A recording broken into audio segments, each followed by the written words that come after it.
বাবা রাসূলুল্লাহ সাল্লাল্লাহু আলাইহি ওয়াসাল্লাম বলেন, তোমরা যদি পাপাচার করতে, এমনকি তোমাদের পাপ আকাশের সীমা পর্যন্ত পৌঁছে যেত, এতে পর তোমরা তওবা করতে, তাহলে আল্লাহ অবশ্যই তোমাদের তওবা কবুল করতেন। গ্রন্থ সুন্নানে ইবনে মাজাহ, হাদিস নম্বর 4248। দরুদ। আল্লাহুম্মা সাল্লি ওয়ালা সাল্লিম আলা নবিয়ানা মুহাম্মদ।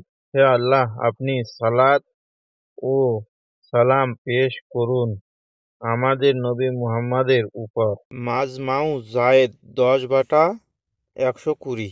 রাসূলুল্লাহ সাল্লাল্লাহু আলাইহি ওয়াসাল্লাম বলেন, যে ব্যক্তি আমার উপর একবার দরুদ পাঠ করে, আল্লাহ তাআলা তার উপর 10 বার রহমত নাজিল করবেন। তার 10টি গুনাহ মিটিয়ে দেওয়া হবে এবং তার জন্য 10টি মর্যাদা উন্নত করা হবে। সুন্নানে আন-নাসাই, হাদিস নাম্বার 1297। আবু মুসা রাদিয়াল্লাহু আনহু থেকে বর্ণিত, তিনি বলেন, একদা রাসূলুল্লাহ সাল্লাল্লাহু আলাইহি ওয়াসাল্লাম 5টি বিষয় আমাদের মাঝে দাঁড়িয়ে বলেন। 1. আল্লাহ তাআলা কখনো ঘুমান না। 2. ঘুমানো তার পক্ষে সাজেও না। 3.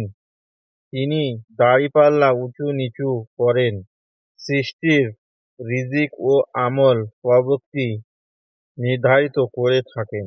4. রাতের আমল দিনের আমলের পূর্বে, আর দিনের আমল রাতের আমলের পূর্বেই তার নিকটে পৌঁছানো হয়।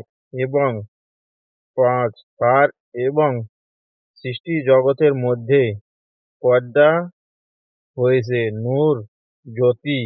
যদি তিনি এই পর্দা সরিয়ে দিতেন, তবে তার চেহারার নূর সৃষ্টি জগতের দৃষ্টির শেষ সীমা পর্যন্ত সব কিছুকেই জ্বালিয়ে পুড়িয়ে ছারখার করে দিতেন।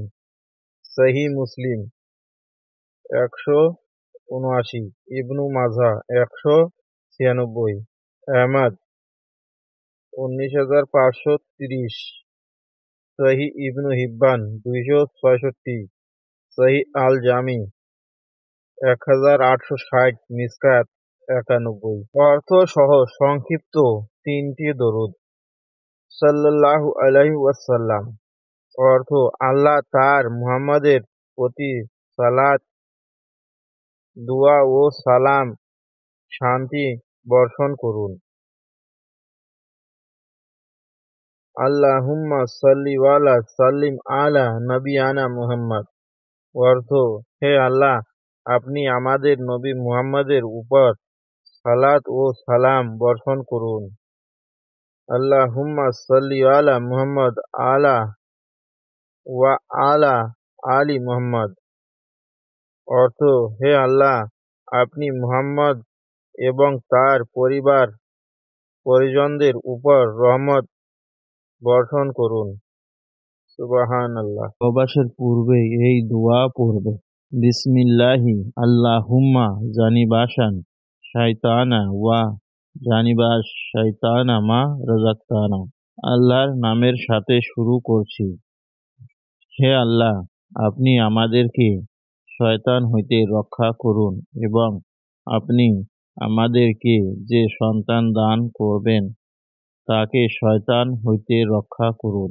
বুখারী 2.776, মুসলিম 1.463।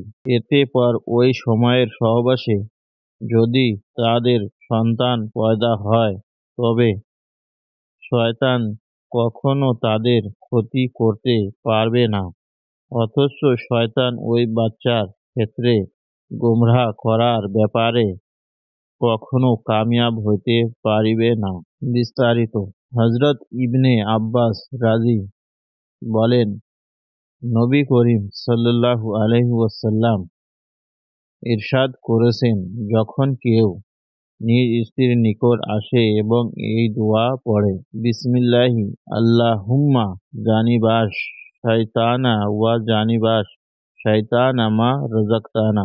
দোয়ার অর্থ, আল্লাহর নামে এই কাজ করতেছি, হে আল্লাহ আমাকে শয়তান হইতে রক্ষা করুন এবং আপনি যে সন্তান আমাদেরকে দান করিবেন তাদেরকেও শয়তান হইতে রক্ষা করুন।